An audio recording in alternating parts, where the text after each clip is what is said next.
Hello everyone, माई classroom में आपका welcome है। आज नए सेशन के साथ फिर से एक नए डिस्कशन के साथ मैं आपके सामने हाजिर हूं। मैं आपका टीचर ज़ीशान रसूल Khan welcome you on the my classroom for the new discussion of NSO previous year question paper of session 2018 and 19.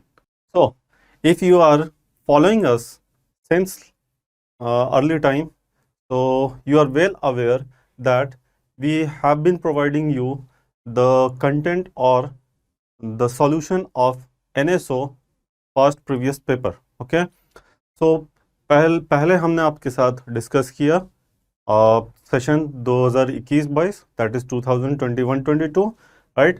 Then we have discussed with you 2020-21 as well as 2019 and 20. अब आपके सामने मैं हाजिर हूँ लेकर के 2018-19 का पेपर, राइट? साथ ही साथ आज हम जो डिस्कशन करेंगे फिर से पुराने तरीके से, that is biology. Okay, but आप मेरे पीछे देख सकते हैं कि हम इस प्लेटफॉर्म पे, माई क्लासरूम के प्लेटफॉर्म पे NSO के paper that is logical reasoning के भी पेपर सॉल्व करके आपको प्रेजेंट कर रहे हैं, केमिस्ट्री के भी पेपर सॉल्व करके बता रहे हैं, फिजिक्स के भी बता रहे हैं, right? So please stay tuned to our channel and please subscribe our channel and keep updated for new and latest content. Okay? तो आगे बढ़ने से पहले बात करें कि NSO के कुछ गाइडलाइंस हैं, ठीक है? पेपर हम कैसे अटेम्प्ट करेंगे। आप में से अगर कोई नए हैं यहाँ पे तो प्लीज़ आपके लिए मैं फिर से एक बार रिवाइज करा देता हूँ। सर्टेन गाइडलाइंस हैं हमारे पेपर में, NSO के पेपर में, जो हमें क्या करना होता है, हमें देखना होता है, उसे समझना होता है कि कैसे अटेम्प्ट लेनी है हमें, कैसे हमें उसे अप्रोच करेंगे हम, ठीक है, वगैरह वगैरह, इस तरीके की कुछ चीज़ें हैं। ओके, सो बिफोर प्रोसीडिंग और attempting the paper please make sure that you have fulfilled or you have filled everything correctly in your paper such as name, school code, class, roll number, mobile number etcetera, ठीक है। अब दूसरी बात जो सबसे important वो ये है कि आपका पेपर जो होगा वो पेपर आपका 3 सेक्शन में डिवाइडेड होगा। 3 सेक्शन में जो डिवाइड होगा आपका पेपर, वो पेपर जो होगा, सबसे पहला सेक्शन जो होगा आपका लॉजिकल रीजनिंग और LR बेस्ड, ठीक है। इस पेपर में, इस सेक्शन में आपको 10 क्वेश्चन दिए जाएंगे जो लॉजिकल रीजनिंग बेस्ड क्वेश्चन होंगे, ठीक। इस 10 क्वेश्चन में आपको अटेम्प्ट लेना होगा। सेकंड जो है आपका साइंस का सेक्शन है जिसमें आपके 35 क्वेश्चंस होंगे, 35 क्वेश्चंस होंगे, ठीक है। और ये आपके फिजिक्स, केमिस्ट्री एंड बायोलॉजी, ये तीनों के मिल करके 35 क्वेश्चंस होंगे। इनमें कोई स्पेशल डिमार्केशन नहीं है कि इतना फिजिक्स, इतना केमिस्ट्री, इतना बायो, ये ऑल टुगेदर 35 क्वेश्चन प्रोवाइडेड होंगे। लास्ट सेक्शन जो होता है आपका अचीवर सेक्शन, और अचीवर सेक्शन में 5 क्वेश्चन होते हैं, ये भी आपके फिजिक्स, केमिस्ट्री एंड बायोलॉजी के होते हैं, ठीक है। अब आगे बढ़ते हैं और अब बात करें तो अचीवर सेक्शन याद कीजिए, समझ लीजिए कि अचीवर सेक्शन के जो 5 क्वेश्चन हैं वो आपके कंपलसरी हैं, ठीक है। और हर एक क्वेश्चन जो है वो 3 मार्क्स का होता है। यहाँ पे आपको नेगेटिव मार्किंग नहीं है, और सबसे इम्पॉर्टेंट चीज़ वो ये है कि आपके पास कैलकुलेटर अलाउड नहीं है यूज़ करने के लिए, ठीक है। और हर एक क्वेश्चन में आपको, सारे 50 क्वेश्चन में हर एक क्वेश्चन का सिर्फ और सिर्फ एक ऑप्शन सही होगा, बाकी सारे के सारे गलत होंगे। So choose your answer wisely and judicially, ठीक है। टाइम को जुडिशियली यूज करें और साथ ही साथ ऑप्शन को करेक्टली यूज सेलेक्ट करें। सबसे अंतिम और सबसे लास्ट इंस्ट्रक्शन जो कहता है कि please make sure to use HB pencil और ब्लू, ब्लैक और बॉल पॉइंट पेन ओनली, ठीक है। आपके पास जो बॉल पॉइंट पेन होगा वो सिर्फ या तो ब्लू इंक का हो चाहे ब्लैक इंक का हो। अगर आपके पास पेन मौजूद नहीं है तो you can make use of only and only HB pencil, ठीक है। So while filling the OMR please make sure that you are filling the OMR in such a pattern जहाँ पे आपका सर्कल जो है, डार्क सर्कल जो होगा वो सर्कल से बाहर भी नहीं होना चाहिए और सर्कल आपका इनकम्प्लीट मार्क भी नहीं दिखना चाहिए। So all the best. आगे बढ़ते हैं हम, अब पेपर डिस्कशन पे आते हैं, ठीक है। आज के डिस्कशन में हम आपके साथ 2018-19 दैट इज 2018-19 के पेपर को हम यहाँ पे डिस्कस करेंगे। ठीक है, सो सबसे पहला सेक्शन हमारा जो आता है वो है हमारा साइंस सेक्शन। एलआर के लिए आप हमारे दूसरे लेक्चर को कंसल्ट कर सकते हैं, जहाँ पे हम आपको एलआर कंडक्ट कराते हुए दिखेंगे। ठीक है, बाकी यहाँ पे हम आपके लिए बायोलॉजी को डिस्कस करेंगे साइंस सेक्शन में। इसी तरीके से फिजिक्स एंड केमिस्ट्री के लिए भी आप एक्सेस ले सकते हैं हमारे चैनल पे। ठीक है, सो आगे बात करते हैं। साइंस सेक्शन में सबसे पहला क्वेश्चन आता है, जो चैप्टर है फाइबर टू फैब्रिक, और इस चैप्टर में यहाँ पे कहता है pick the odd one out. यहाँ पे कुछ सीरीज दी गई हैं, कुछ कैटेगरी दी गई हैं आपको, इसमें से हमें odd one out find out करना है। ठीक है, कि कौन इस कैटेगरी में बिलोंग नहीं करता है और वो कौन सा ऑड वन आउट है। अब जैसे बात करें, सबसे पहला ये है मुगा, कोसा, कैश्मीर एंड तसर। ठीक है, ये 4 फैब्रिक हैं। ठीक है, ये 4 नेचुरल फैब्रिक हैं और ये चारों के चारों एनिमल सोर्स से ऑब्टेन किया जाता है। ठीक है, अब यहाँ पे आप देखेंगे तो मुगा एंड कोसा, साथ ही साथ तसर, ये तीनों के तीनों जो हैं ये आपके सिल्क वॉर्म से ऑब्टेन करते हैं। ये सिल्क की वैरायटीज हैं। ठीक है, मगर कैश्मीर जो है आपका, ये कैश्मीर एक वुल है, याद रखना ये वुल है, और wool is obtain from mammals, mammals such as sheep, goat, ठीक है, रैबिट। तो इस तरीके से ये चीज क्या हो गया, कैश्मीर आपका ऑड वन आउट है यहाँ पे। Similarly larva, pupa, silk moth and tadpole, we see that this tadpole is the larval stage. ठीक है, ये इंटरमीडिएट स्टेज है, लार्वल स्टेज नहीं बोलेंगे इसको, इंटरमीडिएट स्टेज बोलते हैं फ्रॉग का।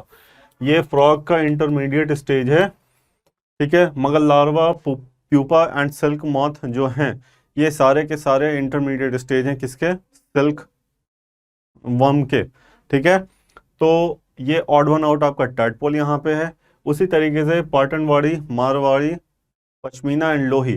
तो पश्मीना यहाँ पे ऑड वन आउट है, क्योंकि पश्मीना भी आपका मैमल से ऑब्टेन करते हैं। खास करके पश्मीना जो गोट होती है यहाँ पे, इसको आप देख लीजिए जरा, ये जो है पश्मीना वो बेसिकली हम ऑब्टेन करते हैं गोट से, ये गोट से ऑब्टेन किया जाता है। वहीं पे लोही, पाटनवाड़ी और मारवाड़ी, ये जो 3 वैरायटी हैं ये तीनों के तीनों शिप से ऑब्टेन करते हैं हम। ठीक है, ये शिप से ऑब्टेन किया जाता है। तो यहाँ पे हमें इन 3 कैटेगरी में 3 ऑड वन आउट मिल गए। अब जरा ऑप्शन में आ जाए, देख लीजिए। सबसे पहले में कैश्मीर 2 ऑप्शन में हमें मिल रहा है जो ऑड वन आउट है, तो प्लीज ए को हटा दीजिए, डी की तरफ से फोकस हटा दीजिए। अब बी एंड सी पे फोकस करते हैं। दूसरा हमारा टैडपोल है। टैडपोल किस में मिल रहा है, ऑप्शन बी में मिल रहा है। ऑप्शन सी में सेकंड पे लार्वा को रखा गया है, तो ये तो रिजेक्ट हो जाएगा, तो इससे भी फोकस खत्म। लास्ट फाइनल हम देख लें, कंफर्म हो जाएंगे। तो लास्ट में आपको पश्मीना मिल गया ऑड वन आउट, इसलिए हम अब कंफर्म हो गए कि ऑप्शन बी जो है हमारा प्रॉपर करेक्ट आंसर होगा। ठीक है, सो नेक्स्ट क्वेश्चन आपका आता है nutrition in plant and animals है। यहाँ पे एक लीफ का डायग्राम दे दिया गया है और लीफ में कुछ स्ट्रक्चर्स आपको शो किए गए हैं। यहाँ पे ये आपका स्टेम है। पहले हम देख लें आर क्या है हमारा। आर एक रीजन है जो बिलोंग कर रहा है स्टेम में। ठीक है, ये आपका स्टेम में बिलोंग कर रहा है। सिमिलरली एस भी जो है स्ट्रक्चर वो आपका स्टेम में बिलोंग कर रहा है। क्यू जो है वो लीफ को बिलोंग कर रहा है एंड पी जो है वो भी लीफ में बिलोंग कर रहा है।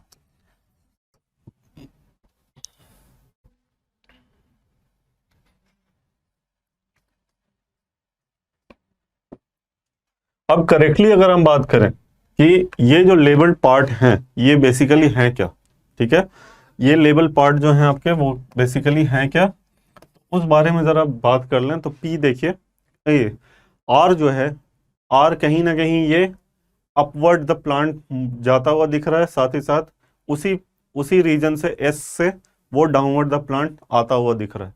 तो कहीं ना कहीं ये वाला जो पोर्शन है या ये जो रीजन है, ये स्ट्रक्चर जो है वो क्या है, आपका फ्लोएम है। क्यों? क्योंकि प्लांट में फ्लोएम ही ऐसा रीजन है या ऐसा स्ट्रक्चर है जिसमें बाई डायरेक्शनल फ्लो देखने को मिलेगा। याद रखिए ये आपका बाई डायरेक्शनल मूवमेंट सपोर्ट करता है। ठीक है, ये आपका बाई डायरेक्शनल मूवमेंट सपोर्ट करता है। सिमिलरली इसी के तरीके से अगर हम क्यू की बात करें तो क्यू में हमें दिख रहा है कि ये चीज बाहर से, लीफ से बाहर से ये कहाँ जा रहा है, लीफ के अंदर जा रहा है। तो कहीं ना कहीं ये एक सर्टेन न्यूट्रिएंट है, चाहे कुछ भी है, वो अंदर की तरफ जा रहा है और ये एटमॉस्फेयर से आ रहा है। तो एटमॉस्फेयर से एक ही चीज है जो प्लांट अपने लीफ के हेल्प से इनटेक करती है, दैट इज CO2। तो ये कार्बन डाइऑक्साइड होगा। ठीक है, साथ ही साथ पी से जो निकल रहा है वो दो चीज में से कोई दो चीज में से कोई भी एक चीज हो सकता है। यहाँ पे या तो ये पी वाटर वेपर होगा या फिर ऑक्सीजन होगा। ठीक है, इनमें से दो कुछ भी गैसियस फॉर्म में निकल रहे होंगे। ठीक है, तो ये सारा स्ट्रक्चर तो हमारे सामने क्लियर हो गया। अब चलिए बात करते हैं ऑप्शंस की। तो ये कहता है कि Q could be a gas which is fix through photosynthesis. Q कहाँ है, ये रहा हमारा Q. Q could be the gas which is fix through photosynthesis to form carbohydrate. सही है, क्योंकि कार्बन डाइऑक्साइड को ही हम फिक्स करते हैं कार्बोहाइड्रेट बनाने के लिए। Whereas P could be a gas which is use by the plant in respiration. Plant जो है वो ऑक्सीजन को यूज करती है फाइनल प्रोडक्ट के तौर पे रेस्पिरेशन में। ठीक है, सो ये स्टेटमेंट तो अभी फिलहाल के लिए सही दिख रहा है, इसको मार्क कर लेते हैं। ऑप्शन बी पे आते हैं। तो ये कहता है P is a gaseous by product of photosynthesis. सही बात है, क्योंकि फोटोसिंथेसिस में बाई प्रोडक्ट के तौर पे ऑक्सीजन निकलता है। वेयर एज एस का पोजीशन अगर हम देखें तो ये है S is carbohydrate form by the plant through photosynthesis. तो ये एस एक कार्बोहाइड्रेट है जो प्लांट फोटोसिंथेसिस के दौरान प्रेजेंट बनाता है। ये अभी प्रॉपर तरीके से क्लियर नहीं है। ठीक है, Q is taken up by the plant. यहाँ पे हमें जो basically incorrect option find out करना है, तो ये ऑप्शन भी सही है, ये ऑप्शन भी सही है। ठीक है, Q is taken up by the plant leaves directly from atmosphere. Atmosphere से जो है वो क्यू लिया जा रहा है, सही बात है। Through minute stomata present in them, whereas R represent water absorb from soil through plant root. ये भी स्टेटमेंट सही है। आप देख सकते हैं, मैंने आपको बताया था ये अपवर्ड द प्लांट जा रहा है, तो ये पानी का मूवमेंट शो कर रहा है। आर एस जो है ये फूड वापस आ रहा है, डाउनवर्ड द प्लांट आ रहा है, तो ये फूड का ट्रांसलोकेशन शो कर रहा है from leaf to other part of the plant. So statement C भी सही है। अब डी पे आते हैं। R and S show unidirectional movement within the plant. ये आप देख सकते हो बेटा, यहाँ पे मैंने आपको बताया था पहले, ये बाई डायरेक्शनल मूवमेंट है, ना कि यूनिडायरेक्शनल। यूनिडायरेक्शनल तब होता है जब सिर्फ और सिर्फ आर में आर का फ्लो यहाँ पे हमें शो होता है, एस नहीं दिखता।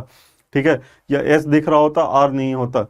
यहाँ पे दोनों मूवमेंट दिख रहा है, तो इसलिए बाई डायरेक्शनल है, ना कि यूनिडायरेक्शनल है। तो ये स्टेटमेंट आपका गलत हो जाता है। Within the plant body that is from source to sink.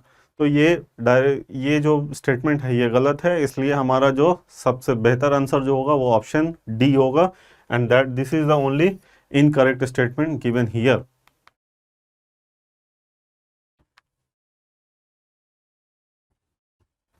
Next question की बात करें तो आपका ये नेक्स्ट क्वेश्चन जो है वो nutrition in plants and animals आया हुआ है।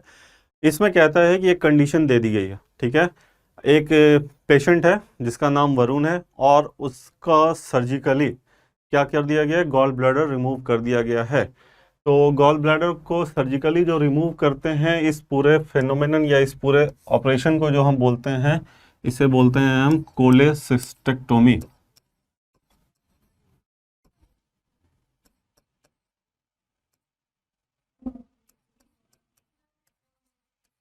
ठीक है, इस पे एक ऑपरेशन परफॉर्म किया गया, पेशेंट की कॉम्प्लिकेशन ज़्यादा कॉम्प्लेक्स थी, तो फिर क्या कर दिया गया, इनका गॉल ब्लैडर सर्जिकली रिमूव कर दिया गया। क्यों? क्योंकि उनके गॉल ब्लैडर में स्टोन का प्रेजेंस पाया गया। ठीक है, साथ ही साथ ये कहता है कि which of the following problem is Varun most likely to face after surgery. तो सर्जरी के बाद, ये सिर्फ एक एग्जांपल दिया गया है वरुण का, ऐसे हर एक पेशेंट में हो सकता है जिनका गॉल ब्लैडर रिमूव किया जाए, उनके अंदर क्या परेशानी देखने को मिल सकता है, क्या कॉम्प्लिकेशन उन्हें पोस्ट ऑपरेशन अपने पूरे लाइफ फेस करना पड़ता है।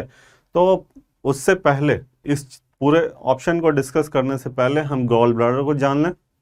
गॉल ब्लैडर का फंक्शन क्या है, बेसिकली एक नटशेल में हम जान लेंगे तो ये ऑप्शन हमारे पास, इसमें से आंसर हम फाइंड आउट कर लेंगे।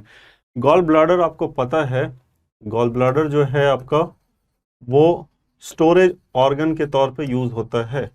It stores and concentrates bile juice secreted from liver. ये स्टेटमेंट प्लीज अपने जहन में कंठस्थ कर लीजिए कि बाइल जूस जो होता है वो लीवर सिक्रीट करता है डाइल्यूट फॉर्म में। समझ रहे हैं बात? लीवर जो बाइल जूस सिक्रीट करता है काफ़ी डाइल्यूट फॉर्म में होता है, और वो फिर गॉल ब्लैडर में जाके स्टोर किया जाता है। वहाँ पे स्टोर करके उसमें से एक्स्ट्रा वाटर जो होता है वो रिमूव करके उसको कंसंट्रेट कर दिया जाता है, उसमें बाइल जूस की कंसंट्रेशन बढ़ा दी जाती है। तो इसलिए कि बाइल जूस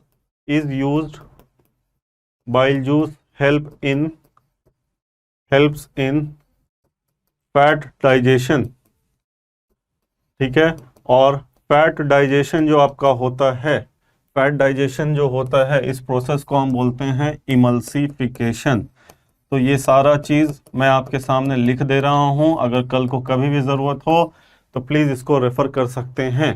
ठीक है, तो बेसिकली गॉल ब्लैडर का काम ही होता है बाइल जूस को स्टोर करना और कंसंट्रेट करना। उसका पर्पस क्या होता है? इस पर्पस ये होता है कि कंसंट्रेटेड फॉर्म में ही बाइल जूस आपका फैट डाइजेशन कर सकता है, दैट इज इमल्सिफिकेशन पॉसिबल हो सकता है। ठीक है, तो ये सारी चीज़ें जब हमें पता हो गई तो अब ज़रा ऑप्शन की तरफ ध्यान दें।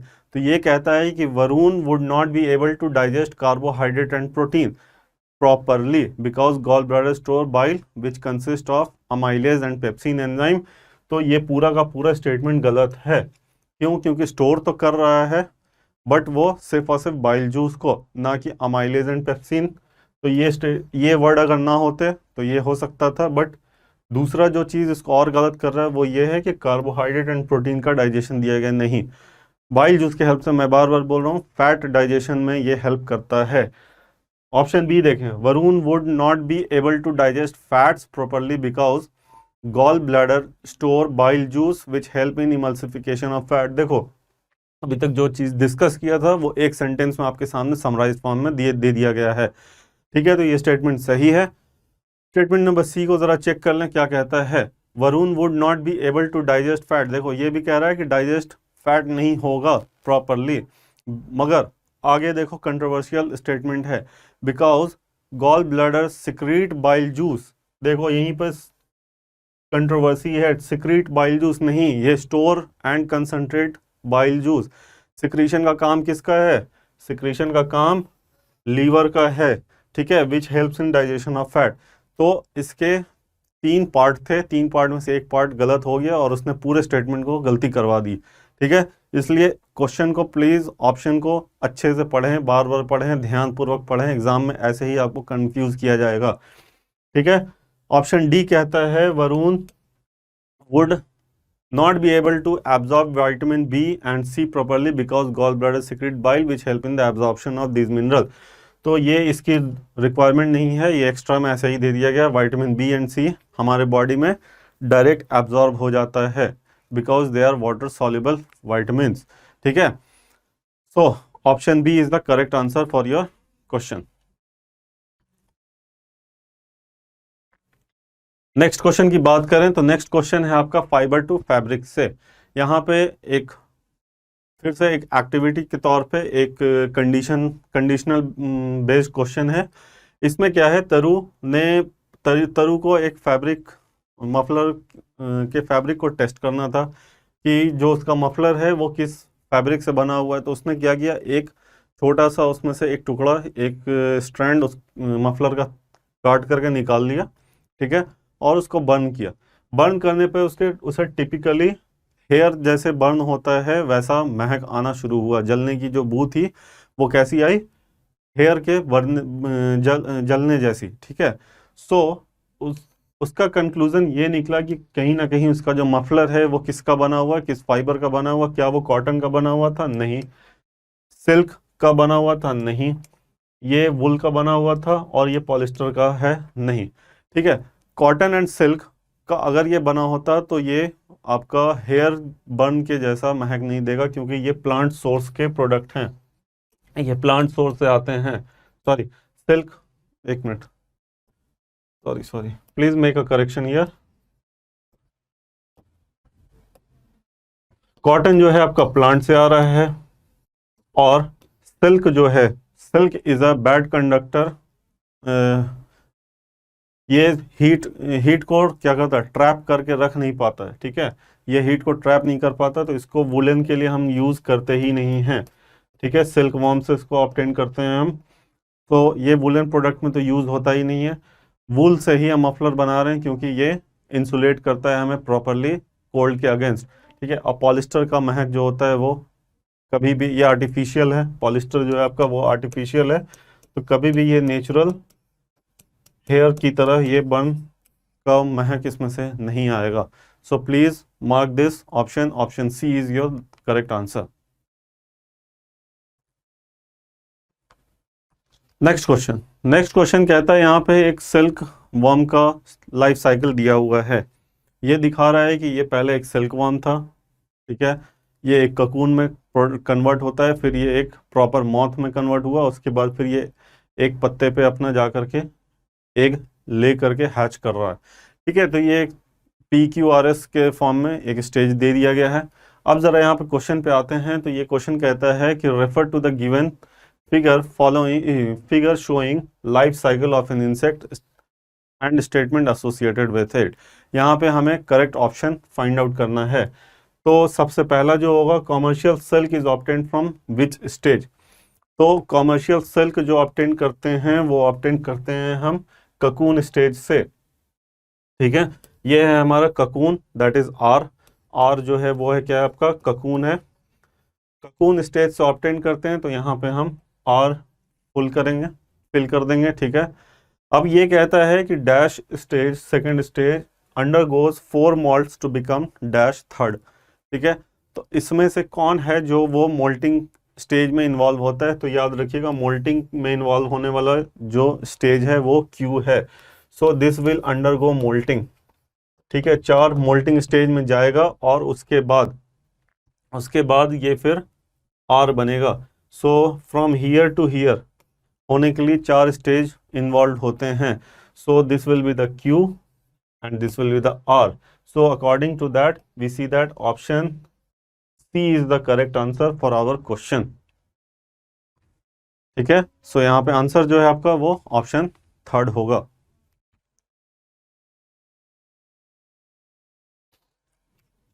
नेक्स्ट क्वेश्चन की बात करें, तो नेक्स्ट क्वेश्चन है, आपको एक ग्राफ दे दिया गया है। वाई एक्सिस पे आपके टेम्परेचर को शो किया जा रहा है, और एक्स एक्सिस पे आपको उस रीजन या उस बायोम को रिप्रेजेंट कर रहे हैं, ठीक है। यहाँ पे आपका 0 है, इसके ऊपर सबसे टॉप पे आपको क्या दिख रहा है, 50, और सबसे नेगेटिव वाई एक्सिस में सबसे टॉप टेम्परेचर जो है वो आपका क्या है, -25।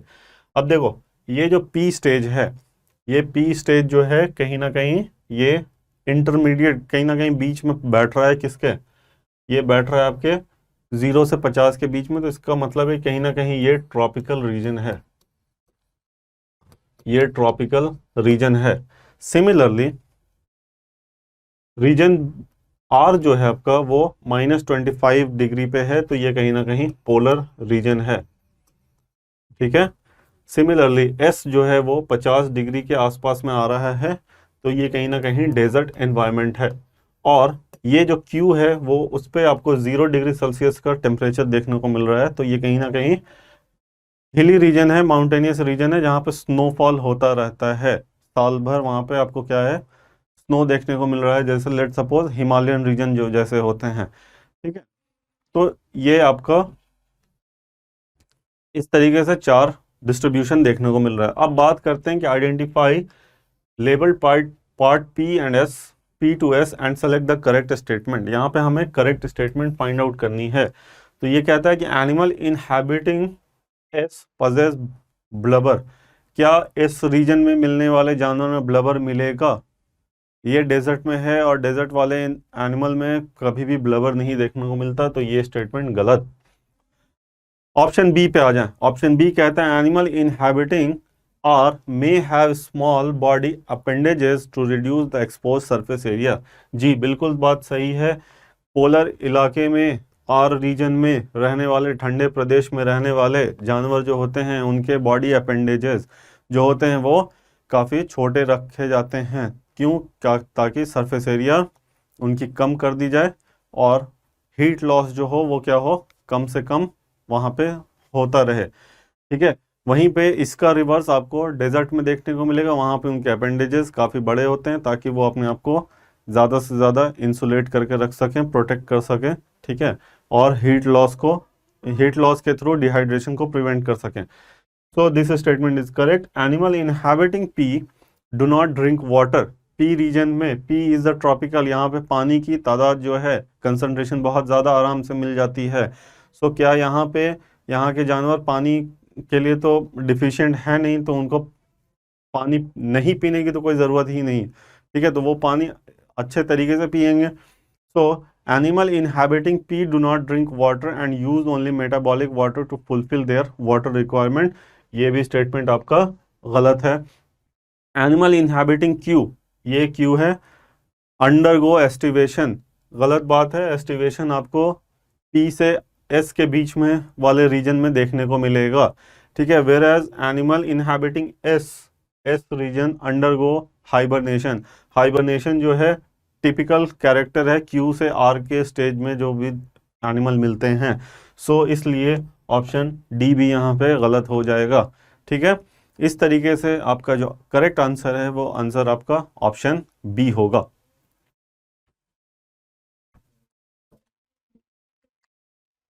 अब बात कर लें यहाँ पे next question, reproduction in plant से आया हुआ क्वेश्चन है। अब ये कहता है कि which of the following option contain only complete flower. Complete flower बेटा उसे बोलते हैं जिसमें आपको चार प्लांट के चारों वर्ल, फ्लावर के चारों वर्ल जो हैं आपको प्रेजेंट देखने को मिले, that is androecium, gynoecium, calyx and Corolla, ठीक है। ये चारों आपको जहाँ पे कंप्लीटली देखने को मिले उन्हें हम कंप्लीट बोलते हैं। इन चारों में से कोई भी एक एब्सेंट रहा तो उस फ्लावर को हम क्या बोलते हैं, इनकम्प्लीट फ्लावर। उसके अकॉर्डिंग हमें जो है वो हिबिस्कस, मस्टर्ड एंड पिटूनिया, ये जो प्लांट्स हैं इनमें ये चारों कैरेक्टर आपको मिलते हैं। सो आपका आंसर जो होगा ऑप्शन सी होगा।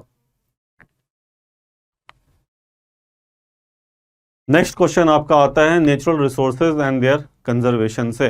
नेचुरल रिसोर्सेज एंड कंजर्वेशन में एक कंडीशन दे दी गई है कि फॉरेस्ट का एक लार्ज एरिया था उसको बर्न आउट करके ख़त्म कर दिया गया। तो इस एक्टिविटी के बाद क्या नतीजा आपको देखने को मिलेगा उस एनवायरनमेंट में? क्या वहाँ पे सॉइल इरोजन बढ़ जाएगा, ठीक है। क्यों? क्योंकि वो directly expose to wind and rain होगा वो इलाका। बिल्कुल सही बात है, ये होगा, ये बिल्कुल होगा, हर 100% होगा। दूसरा कहता है कि land will have more fresh air, वहाँ पे ज़्यादा से ज़्यादा, अब वहाँ पे वेजिटेशन नहीं है तो हवा, ताज़ी हवा जो है वो क्या हो रही है, काफ़ी अच्छे से अवेलेबल है। और यहाँ पे lesser tree to take in oxygen, याद रखिए ऑक्सीजन देने वाला ट्री है ना कि लेने वाला ट्री है, इसलिए ये स्टेटमेंट आपका गलत हो जाएगा, ठीक है। तीसरा स्टेटमेंट कहता है कि wild life will easily thrive in the cleared area because more space is available now. ये भी गलत बात है। क्यों? क्योंकि वाइल्ड लाइफ जो होते हैं उनका जो शेल्टर होता है वो फॉरेस्ट एरिया होता है, ना कि ओपन एनवायरनमेंट में वो अपना जीना, रहना और शिकार ढूंढना पसंद करते हैं, कभी नहीं। सो इसलिए ऑप्शन सी भी गलत है। लास्ट स्टेटमेंट कहता है कि new trees will grow faster and replace the burn forest as soon as the ash of the burnt tree will make the soil more fertile। ये भी बात गलत है। क्यों? क्योंकि प्लांट को ग्रो होने में थोड़ा अच्छा खासा टाइम लग जाता है, ठीक है। और यहाँ पे जब आपने बर्न किया है तो यहाँ पे कहीं ना कहीं न्यूट्रिशन की भी सॉइल में डिफिशियंसी क्रिएट हो जाएगी। इसलिए उसके अकॉर्डिंग अगर हम बात करें कि यहाँ पे आपका कौन सा स्टेटमेंट करेक्ट है, तो वो सिर्फ और सिर्फ ए है, that is statement number 1। So correct answer will go option number A. Next question की बात करें रेस्पिरेशन इन ऑर्गेनिज्म की। रेस्पिरेशन इन ऑर्गेनिज्म में कुछ कंडीशन दे दिए गए, कुछ स्टेटमेंट दिए गए, इनमें से हमें true and false statement find out करना है। तो फर्स्ट स्टेटमेंट कहता है कि in cockroaches air enter the body through spiracles. ये स्टेटमेंट आपका ट्रू है, ठीक है। During heavy exercise we get cramp in the legs due to accumulation of carbon dioxide. ये स्टेटमेंट आपका फॉल्स है। यहाँ पे एक्यूमुलेशन ऑफ कार्बन डाइऑक्साइड नहीं होता बेटा, यहाँ पे जो होता है वो लैक्टिक एसिड के एक्यूमुलेशन से होता है। इस चीज को प्लीज नोट डाउन कर लीजिए, ठीक है।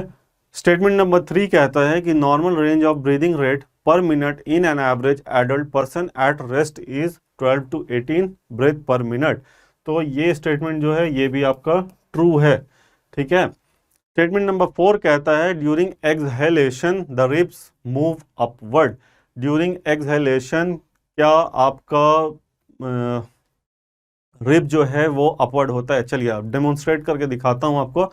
ये हम सांस ले रहे हैं, तो लेते वक्त हमारा जो रिब केज है वो ऊपर की तरफ आया, और ये हम सांस छोड़ रहे हैं तो रिब केज हमारा जो है वो नीचे की तरफ जा रहा है। तो ये स्टेटमेंट भी आपका फॉल्स है, क्योंकि यहाँ पे अपवर्ड ना होकर के ये डाउनवर्ड होगा। आई बात समझ में?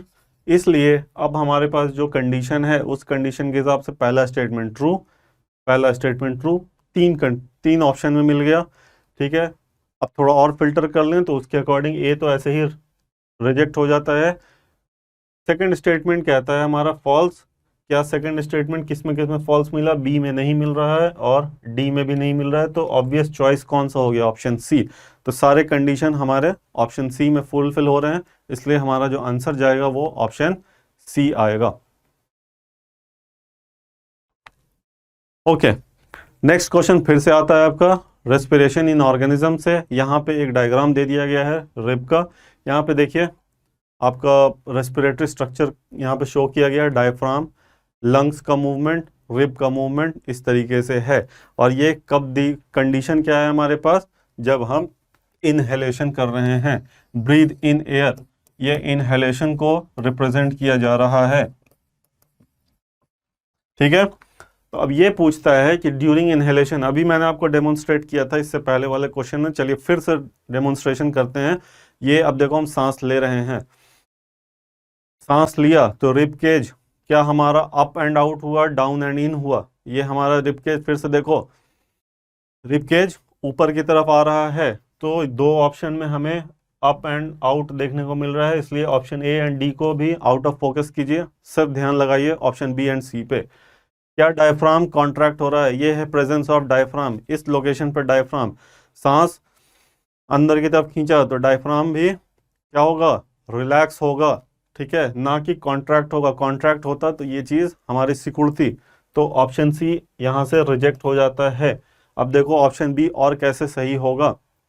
क्या लंग प्रेशर हमारा, लंग प्रेशर, एक मिनट सॉरी, यहाँ पे आपका डायफ्राम जो होगा वो कॉन्ट्रैक्ट होगा, ना कि रिलैक्स होगा, सो ऑप्शन बी गलत है, सॉरी माय बैड, ठीक है। और साथ ही साथ यहाँ पे लंग प्रेशर हमारा जो होगा, अंदर हवा खींचना है तो जाहिर सी बात है कि अंदर प्रेशर जो होगा हमारे लंग के अंदर वो बाहर के एनवायरनमेंट से कम होगा, तभी तो हायर प्रेशर से लोअर प्रेशर की तरफ एयर फ्लो कर सकेगा, ठीक है।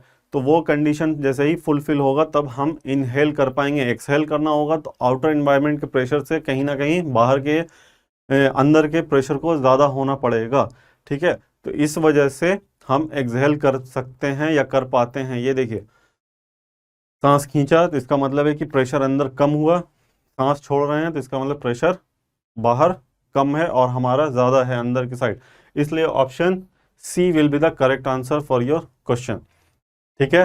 प्लीज उस चीज पहले जो गलती हुई थी उसको सुधार लीजिए। ऑप्शन सी आपका आंसर सही है। नेक्स्ट क्वेश्चन कहता है यहाँ पे एक रिलेशनशिप जनरेट किया गया है, ठीक है, सीड डिस्पर्सल के हेल्प से, ठीक है। अब इसमें हिप्टेज, ज़ैंथियम एंड कोकोनट, कोकोनट में जो सीड डिस्पर्सल होता है वो वाटर के थ्रू होता है, ठीक है, और हिप्टेज में जो होता है वो विंड के थ्रू होता है, और ज़ैंथियम में एनिमल के थ्रू होता है सीड का डिस्पर्सल। अब उसके अकॉर्डिंग अगर हम बात करें तो यहाँ पे वाटर के थ्रू सिर्फ और सिर्फ लोटस में देखने को मिल रहा है, तो ऑप्शन ए एंड सी को हटा दो, ठीक है, बी एंड डी पे फोकस करेंगे। अब दूसरा जो रिलेशनशिप है एनिमल के थ्रू वो यूरेना में होता है, ना कि कैलोट्रोपिस में। सो ऑप्शन बी को रिजेक्ट कीजिए और ऑप्शन डी को सेलेक्ट कीजिए। इसलिए आपका आंसर जो यहाँ पे जाएगा, करेक्ट आंसर, वो ऑप्शन डी होगा, that is drumstick, urena and lotus. So next question जो है आपके सामने वो है transportation in plant and animal chapter से। आप मेरे पीछे देख सकते हैं एक डायग्राम दे दिया गया है, एक एक्टिविटी की डायग्राम है। इसमें क्या है, एक बीकर लिया गया है, ये बीकर आपका इस क्वेश्चन में एक्स मार्क किया गया है और ये ट्यूब जो है ये वाई मार्क करा गया है, ठीक है। अब इस बीकर में पानी को फुल कर दिया गया है और ये पानी कैसा पानी है, डिस्टिल्ड वाटर है। साथ ही साथ इस ट्यूब में आपको सॉल्ट सॉल्यूशन रखा गया है, ठीक है। तो अब ये क्वेश्चन पूछता है कि पानी की जो फ्लो होगी वो किस डायरेक्शन में होगी, क्या वो ट्यूब से बीकर की तरफ जाता हुआ दिखेगा या फिर वो बीकर से ट्यूब की तरफ आता हुआ दिखेगा, ठीक है। तो इस चीज को क्लियर करने के लिए हमेशा याद रखिए कि जहां पर भी सॉल्ट की कंसंट्रेशन ज्यादा होगी, सॉल्ट की कंसंट्रेशन जहां पे भी ज्यादा होगी वो क्या करेगा, वो वाटर को एब्जॉर्ब करेगा। क्यों? क्योंकि सॉल्ट में हमेशा याद रखिएगा, सॉल्ट में एक कैरेक्टर होता है that is called hygroscopic condition, ठीक है। ये बिहेवियर शो होता है इसमें, और ये हाइग्रोस्कोपिक कंडीशन की वजह से क्या करता है, मॉइस्चर को अपने अंदर एब्जॉर्ब करता है। तो जब ये एब्जॉर्ब करेगा तो वाटर का मूवमेंट जो होगा कहाँ से कहाँ होगा, बीकर से ट्यूब की तरफ होगा।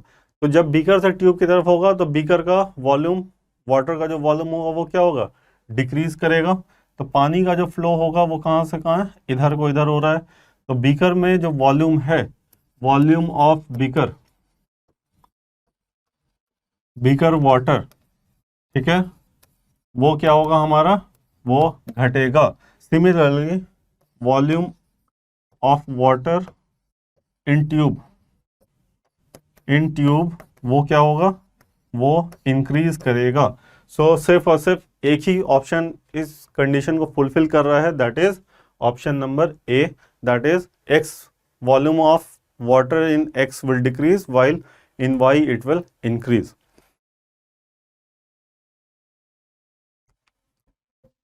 अब बात करते हैं नेक्स्ट क्वेश्चन, प्लांट मॉर्फोलॉजी से एक पार्ट क्वेश्चन आया हुआ है आपका। इसमें कहता है कि यहाँ पे प्लांट के सर्टेन पार्ट्स दिए गए हैं such as root, stem and leaf, उनका फंक्शन दिया गया है एज पर देयर मॉडिफिकेशन, ठीक है।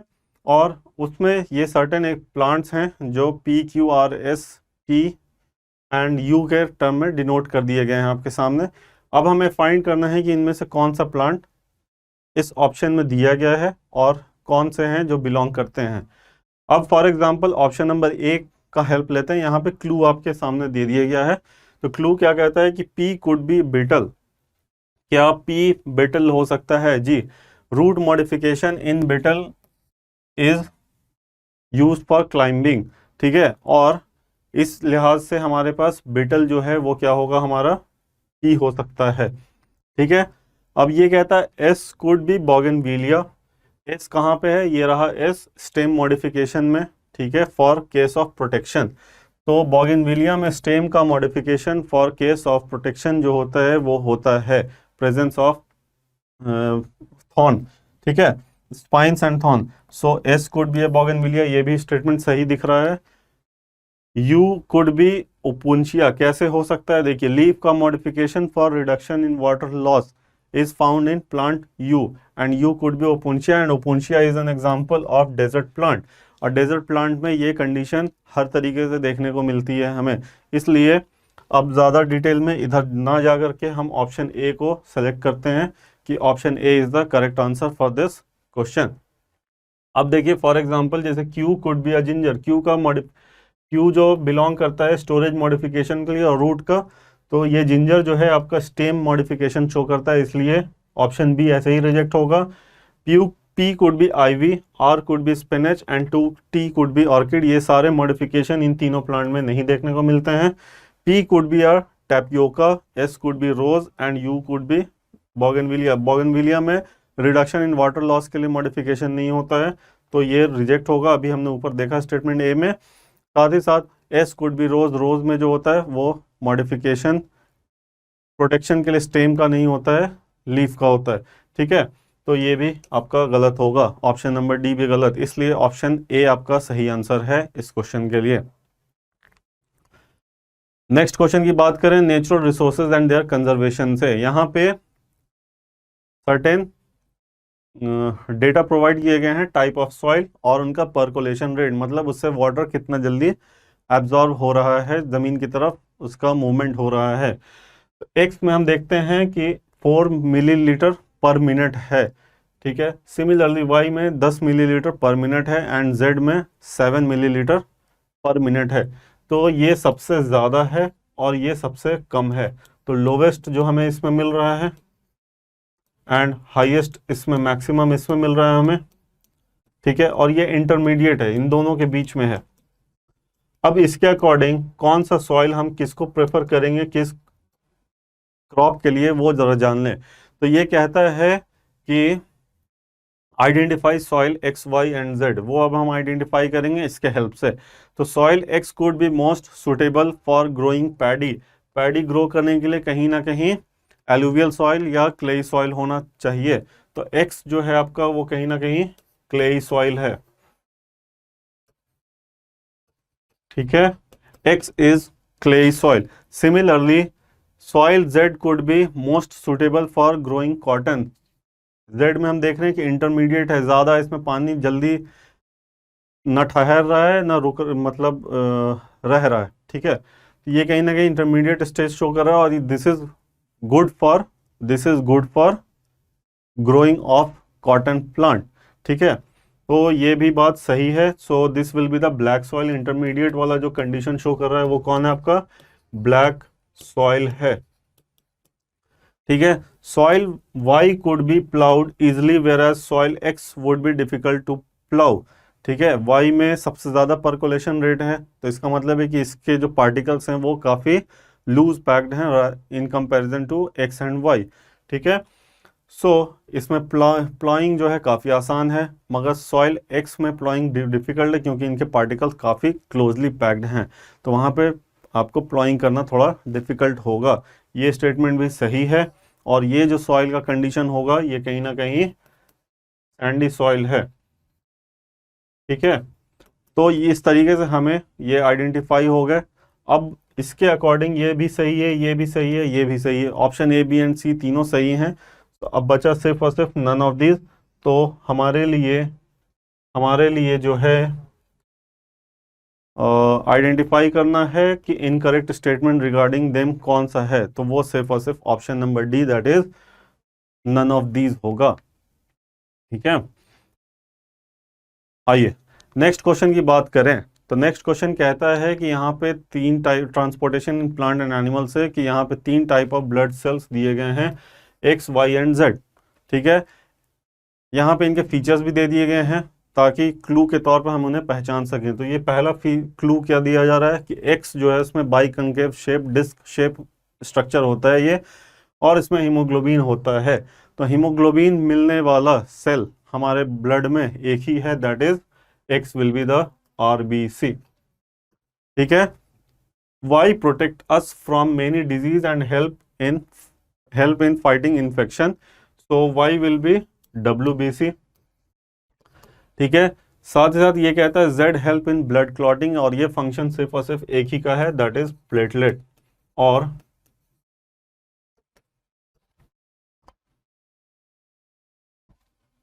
ठीक है, अब यहां पे हमें फाइंड आउट करना है, select the incorrect option regarding X Y and Z.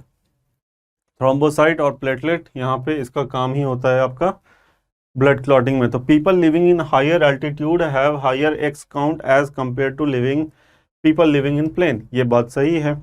ठीक है, high Y count indicate some infection in the body, तो जब भी इन्फेक्शन होगा वहां पे WBC की जनसंख्या क्या हो जाएगी, बढ़ जाएगी। ठीक है, decrease in Z count also indicate infection like dengue, तो इन्फेक्शन में जेड या प्लेटलेट जो है कैरेक्टरिस्टिकली क्या हो जाता है, डिक्रीज कर जाता है, तो ये भी स्टेटमेंट सही है।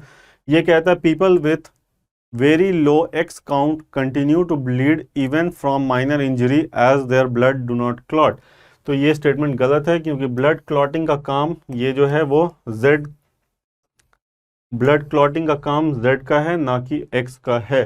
ठीक है, तो ऑप्शन नंबर डी जो है इनकरेक्ट है, और ये हमारा स्टेटमेंट जो है इनकरेक्ट होने की वजह से हमारा आंसर जो जाएगा वो ऑप्शन नंबर डी जाएगा। नेक्स्ट क्वेश्चन की बात करें natural resources and their conservation से।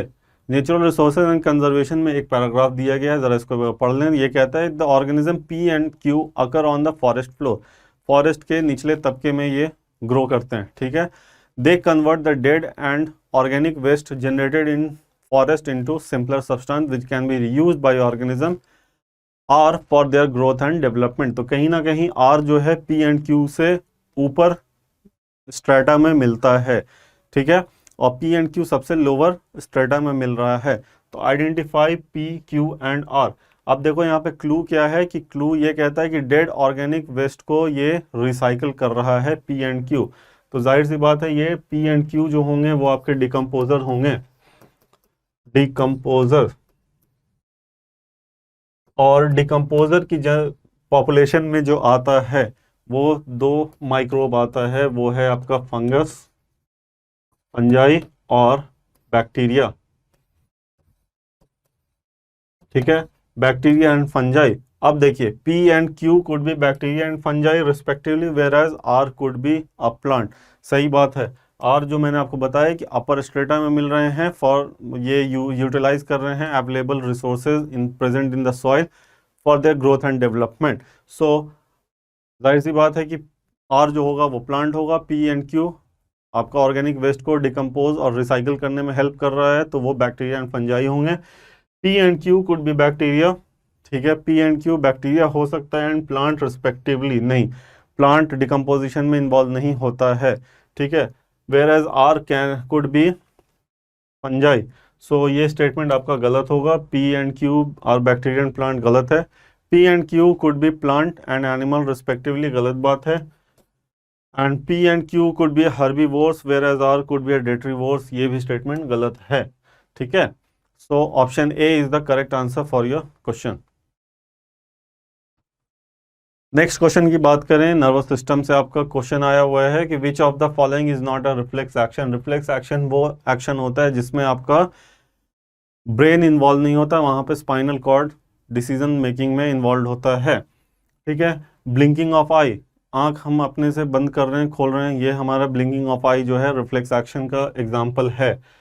Sneezing on entry of some dust foreign particles in respiratory system, ये भी एग्जाम्पल है रिफ्लेक्स सिस्टम का, रिफ्लेक्स एक्शन का। Learning to play guitar, guitar हम प्ले जो करते हैं वो अपने विल के अकॉर्डिंग करते हैं। ठीक है, जब हम चाहेंगे बजाएंगे, जब चाहेंगे नहीं बजाना सीखना चाहेंगे। सो ऑप्शन सी जो है यहाँ पे, अभी तक तीन ऑप्शन में ये ऑड वन आउट आ रहा है, लास्ट को देख लें। Withdrawal of hand on touching some hot object, किसी भी हॉट ऑब्जेक्ट में टच किया और हाथ हटा लिया।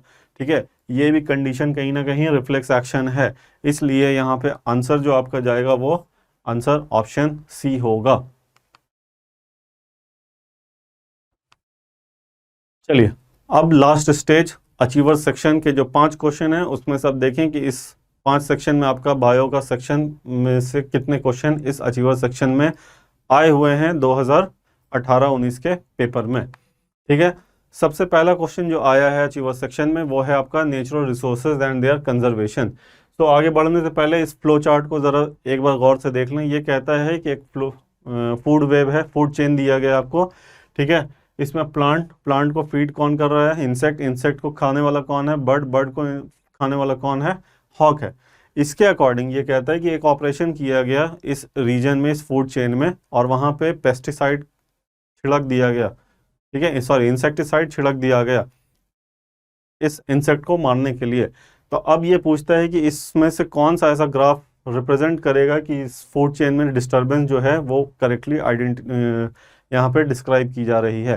देखिए, जाहिर सी बात है कि इंसेक्ट जो था वो प्लांट के पॉपुलेशन को चेक इन कर रहा था, ठीक है, तो चेक कर रहा था, रोक के रख रहा था, ठीक है, उसकी कंट्रोल को रोक के रख रहा था। तो अब क्या होगा, प्लांट का जो ग्रोथ होगा वो बढ़ जाएगा, ठीक है, दिस विल इंक्रीज। इंसेक्ट खत्म हो गया है यहाँ से, तो बर्ड बर्ड जो थे इस पे डिपेंडेंट थे अपने खाने के लिए, अपने जिंदगी जीने के लिए। तो बर्ड की पॉपुलेशन क्या हो जाएगी, धीरे धीरे डिक्रीज करने लगेगी। सिमिलरली बर्ड जब डिक्रीज होंगे तो हॉक की भी पॉपुलेशन जो होगी वो क्या हो जाएगी, घट जाएगी। तो अब इस ग्राफ में देखिए, इस ग्राफ में कहता है कि हॉक का पॉपुलेशन स्टैग्नेंट हो जाएगा और बर्ड का जो पॉपुलेशन है वो बढ़ जाएगा और इंसेक्ट का पॉपुलेशन घट जाएगा। ऐसा नहीं है, इसको रिजेक्ट कीजिए। क्यों? क्योंकि बर्ड की पॉपुलेशन भी घटेगी, इंसेक्ट की पॉपुलेशन तो पहले ही ख़त्म हो गई, और हॉक का भी यहाँ पे ये चीज़ डिक्लाइन होना चाहिए, ठीक है। सेकंड ग्राफ पे आते हैं। सेकंड ग्राफ कहता है कि इंसेक्ट का पॉपुलेशन एक टाइम के बाद आपका बढ़ रहा है, और बर्ड भी वैसे ही बढ़ रहा है, हॉक भी वैसे ही बढ़ रहा है। ये तो ऐसे ही अपने आप में गलत है, ठीक है। सी आपका ग्राफ सी बताता है कि हॉक का जो पॉपुलेशन है वो फिर से स्टैग्नेंट है, कांस्टेंट है, उसमें कोई फेरबदल नहीं देखने को मिल रहा है। मगर इंसेक्ट का पॉपुलेशन एक टाइम के बाद वो क्या हो गया, बढ़ गया, ठीक है, एक टाइम के बाद बढ़ गया, और बर्ड का पॉपुलेशन यहाँ पे एकदम डिक्लाइनिंग फेज में चला गया। तो ये पूरी तरीके से गलत है। अब ग्राफ डी को देख लें तो ग्राफ डी में आपको देखने को मिल रहा है कि इंसेक्ट का पॉपुलेशन डिक्लाइन में चला गया, ये जीरो को रीच कर रहा है, एकदम प्रॉपर डिक्लिनेशन पे है। सिमिलरली बर्ड जो है, बर्ड की पॉपुलेशन भी घट रही है, और बर्ड की जब पॉपुलेशन घटी तो यहाँ पे हॉक की भी पॉपुलेशन यहाँ पे घट गई। इसलिए आंसर जो करेक्ट आंसर जो है ग्राफ डी में हमें देखने को मिल रहा है। So option D will be the correct answer for this question. Next question कहता है कि refer to nutrition in plant and animal से refer to the given dichotomous key. यहाँ पे एक की दे दिया गया डाइकोटोमस कि अगर ये कंडीशन फुलफिल होता है तो हमें किस स्टेटमेंट को रेफर करना है।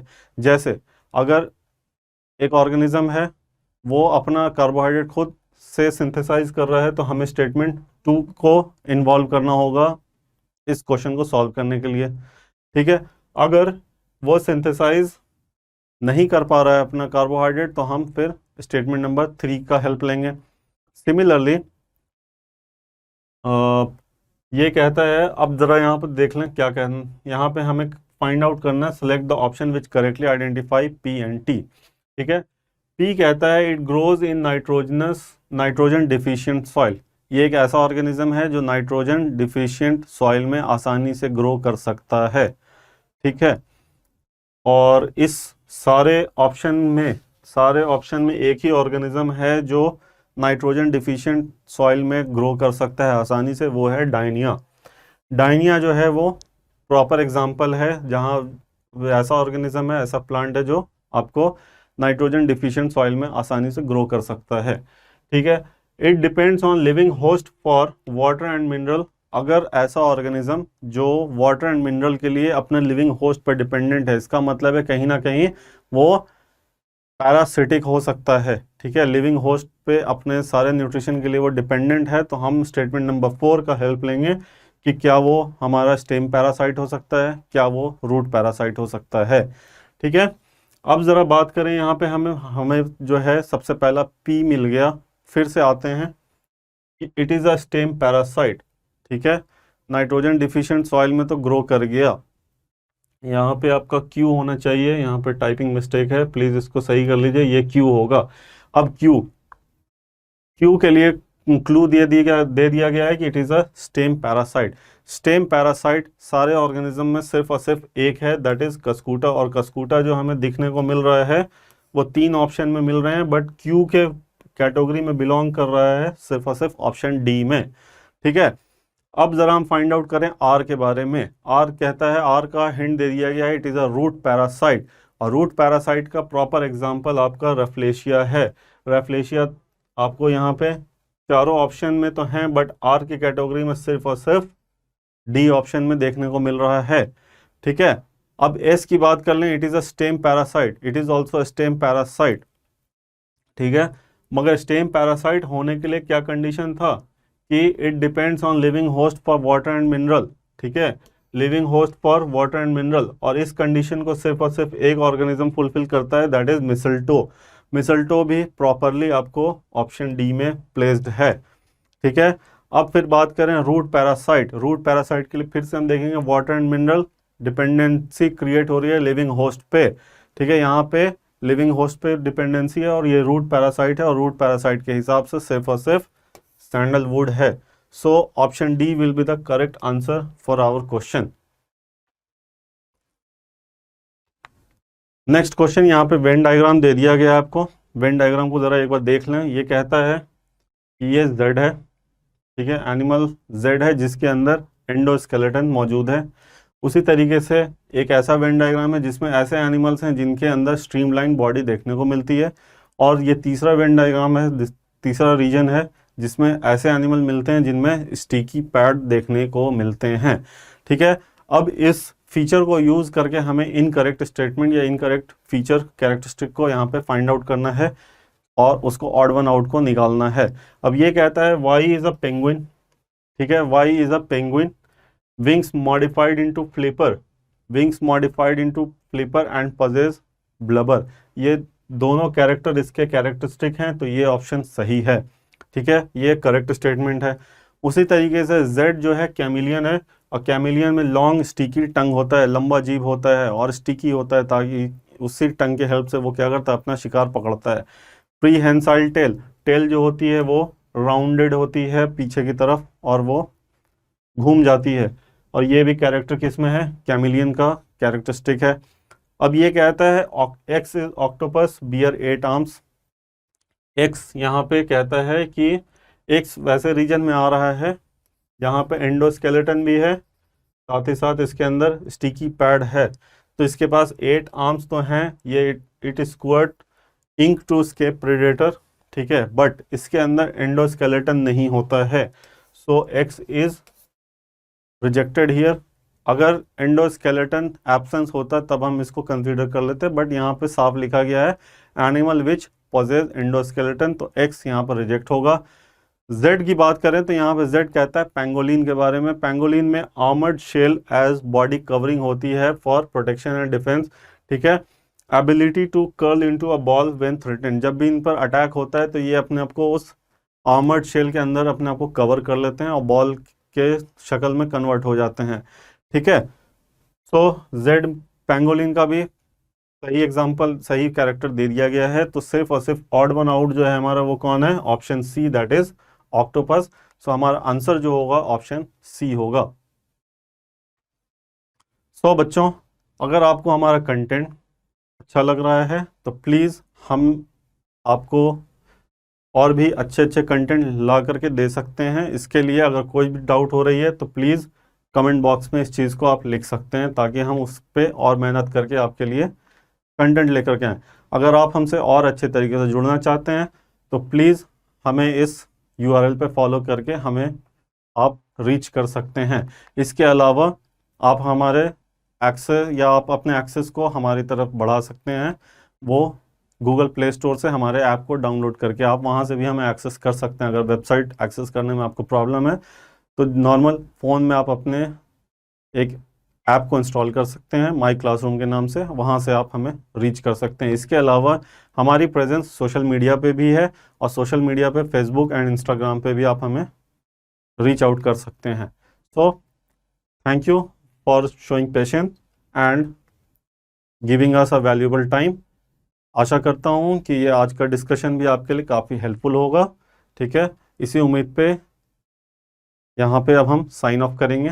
तो मिलते हैं नेक्स्ट सेशन में नेक्स्ट डिस्कशन के साथ, नए पेपर के साथ, दैट इज़ 2017 एंड 18 के पेपर पे। ठीक है, तब तक के लिए goodbye, all the best, thank you.